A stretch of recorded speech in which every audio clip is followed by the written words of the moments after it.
The Desiring Machines. 1. Desiring Production. It is at work everywhere, functioning smoothly at times, at other times in fits and starts. It breathes, it heats, it eats, it shits and fucks. What a mistake to have ever said the id.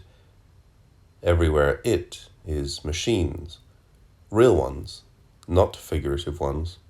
Machines driving other machines, machines being driven by other machines, with all the necessary couplings and connections. An organ machine is plugged into an energy source machine. The one produces a flow that the other interrupts. The breast is a machine that produces milk, and the mouth a machine coupled to it. The mouth of the anorexic wavers between several functions.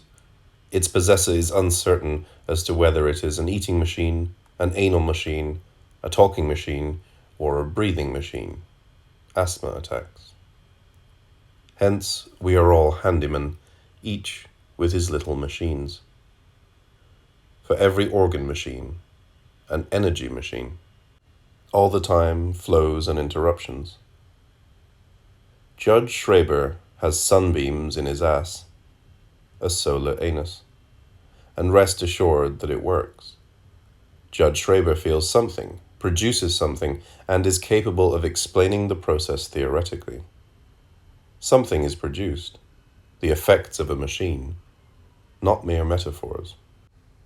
A schizophrenic out for a walk is a better model than a neurotic lying on the analyst's couch. A breath of fresh air, a relationship with the outside world. Lenz's stroll, for example, as reconstructed by Büchner. This walk outdoors is different from the moments when Lenz finds himself closeted with his pastor, who forces him to situate himself socially in relation to the God of established religion, in relation to his father, to his mother. While taking a stroll outdoors, on the other hand, he is in the mountains, amid falling snowflakes, with other gods, or without any gods at all, without a family, without a father or a mother, with nature. What does my father want? Can he offer me more than that? Impossible. Leave me in peace. Everything is a machine. Celestial machines, the stars or rainbows in the sky, alpine machines, all of them connected to those of his body. The continual whir of machines. He thought that it must be a feeling of endless bliss to be in contact with the profound life of every form, to have a soul for rocks, metals, water, and plants, to take into himself, as in a dream, every element of nature, like flowers that breathe with the waxing and waning of the moon. To be a chlorophyll or photosynthesis machine, or at least slip his body into such machines as one part among the others. Lenz has projected himself back to a time before the man-nature dichotomy, before all the coordinates based on this fundamental dichotomy have been laid down. He does not live nature, but as a process of production. There is no such thing as either man or nature now, only a process that produces the one within the other and couples the machines together. Producing machines, desiring machines, everywhere. Schizophrenic machines, all of species life. The self and the non-self, outside and inside, no longer have any meaning whatsoever. Now that we have had a look at this stroll of a schizo, let us compare what happens when Samuel Beckett's characters decide to venture outdoors. Their various gaits and methods of self-locomotion constitute in and of themselves a finely tuned machine. And then there is the function of the bicycle in Beckett's work. What relationship does the bicycle horn machine have with the mother anus machine? What a rest to speak of bicycles and horns. Unfortunately, it is not of them I have to speak, but of her who brought me into the world, through the hole in her arse, if my memory is correct. It is often thought that Oedipus is an easy subject to deal with, something perfectly obvious, a given that is there from the beginning. But that is not so at all. Oedipus presupposes a fantastic repression of desiring machines. And why are they repressed? To what end? Is it really necessary or desirable to submit to such repression, and what means are to be used to accomplish this? What ought to go inside the Oedipal triangle? What sort of thing is required to construct it? Are a bicycle horn and my mother's arse sufficient to do the job? Aren't there more important questions than these, however? Given a certain effect, what machine is capable of producing it? And given a certain machine, what can it be used for? Can we possibly guess, for instance, what a knife rest is used for if all we are given is a geometrical description of it? Or yet another example, on being confronted with a complete machine made up of 6 stones in the right-hand pocket of my coat, the pocket that serves as the source of the stones, 5 stones in the right-hand pocket of my trousers, and 5 in the left-hand pocket, transmission pockets, with the remaining pocket of my coat receiving the stones that have already been handled, as each of the stones moves forward 1 pocket. How can we determine the effect of this circuit of distribution in which the mouth, too, plays a role as a stone-sucking machine? Where in this entire circuit do we find the production of sexual pleasure? At the end of Malone Dies, Lady Peddle takes the schizophrenics out for a ride in a van and a rowboat, and on a picnic in the midst of nature. An infernal machine is being assembled. Under the skin, the body is an overheated factory, and outside, the invalid shines, glows, from every burst pore. This does not mean that we are attempting to make nature one of the poles of schizophrenia. What the schizophrenic experiences, both as an individual and as a member of the human species, is not at all any one specific aspect of nature, but nature as a process of production. What do we mean here by process? It is probable that at a certain level, nature and industry are 2 separate and distinct things. From one point of view, industry is the opposite of nature. From another, industry extracts its raw materials from nature. From yet another, it returns its refuse to nature, and so on. Even within society, this characteristic man-nature, industry-nature, society-nature relationship is responsible for the distinction of relatively autonomous spheres that are called production, distribution, consumption. But in general, this entire level of distinctions, examined from the point of view of its formal developed structures, presupposes, as Marx has demonstrated, not only the existence of capital and the division of labor, but also the false consciousness that the capitalist being necessarily acquires, both of itself and of the supposedly fixed elements within an overall process. For the real truth of the matter, the glaring, sober truth that resides in delirium, is that there is no such thing as relatively independent spheres or circuits. Production is immediately consumption, and a recording process, enregistrement, without any sort of mediation.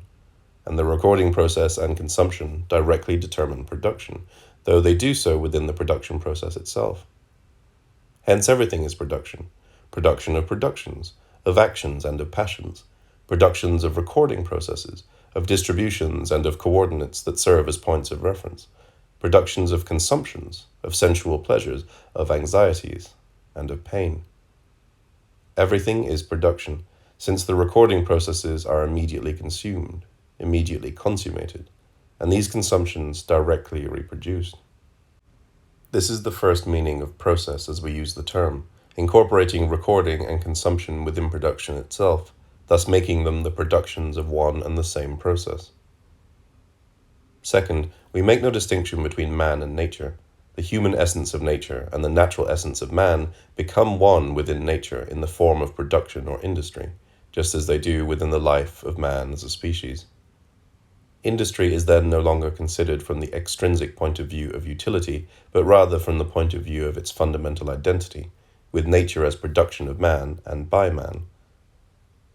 Not man as the king of creation, but rather as the being who is in intimate contact with the profound life of all forms or all types of beings, who is responsible for even the stars and animal life, and who ceaselessly plugs an organ machine into an energy machine, a tree into his body, a breast into his mouth, the sun into his asshole, the eternal custodian of the machines of the universe.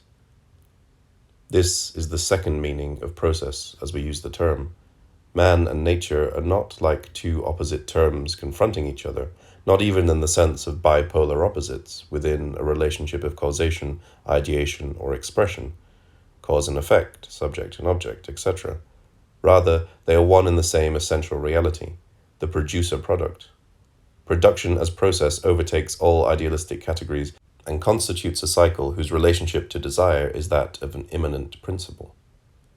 That is why desiring production is the principal concern of a materialist psychiatry, which conceives of and deals with the schizo as homo natura. This will be the case, however, only on one occasion, which in fact constitutes the third meaning of process as we use the term. It must not be viewed as a goal or an end in itself, nor must it be confused with an infinite perpetuation of itself, putting an end to the process or prolonging it indefinitely, which, strictly speaking, is tantamount to ending it abruptly and prematurely, is what creates the artificial schizophrenic found in mental institutions, a limp rag forced into autistic behavior, produced as an entirely separate and independent entity. D.H. Lawrence says of love, "We have pushed a process into a goal. The aim of any process is not the perpetuation of that process, but the completion thereof. The process should work to a completion, not to some horror of intensification and extremity, wherein the soul and body ultimately perish." Schizophrenia is like love. There is no specifically schizophrenic phenomenon or entity. Schizophrenia is the universe of productive and reproductive desiring machines, universal primary production as the essential reality of man and nature. Desiring machines are binary machines, obeying a binary law or set of rules governing associations. One machine is always coupled with another. The productive synthesis and production of production is inherently connective in nature. And then.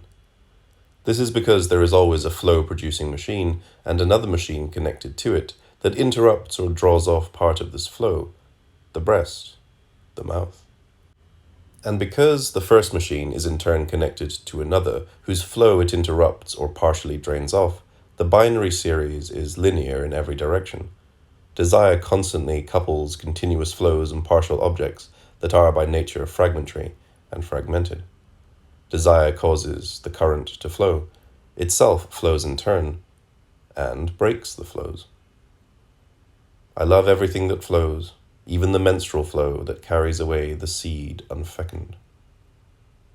Amniotic fluid spilling out of the sac and kidney stones, flowing hair, a flow of spittle, a flow of sperm, shit, or urine that are produced by partial objects and constantly cut off by other partial objects, which in turn produce other flows, interrupted by other partial objects. Every object presupposes the continuity of a flow. Every flow, the fragmentation of the object. Doubtless, each organ machine interprets the entire world from the perspective of its own flux, from the point of view of the energy that flows from it. The eye interprets everything, speaking, understanding, shitting, fucking, in terms of seeing. But a connection with another machine is always established, along a transverse path, so that one machine interrupts the current of the other, or sees its own current interrupted. Hence the coupling that takes place within the partial object flow connective synthesis also has another form, product, producing. Producing is always something grafted onto the product, and for that reason desiring production is production of production, just as every machine is a machine connected to another machine.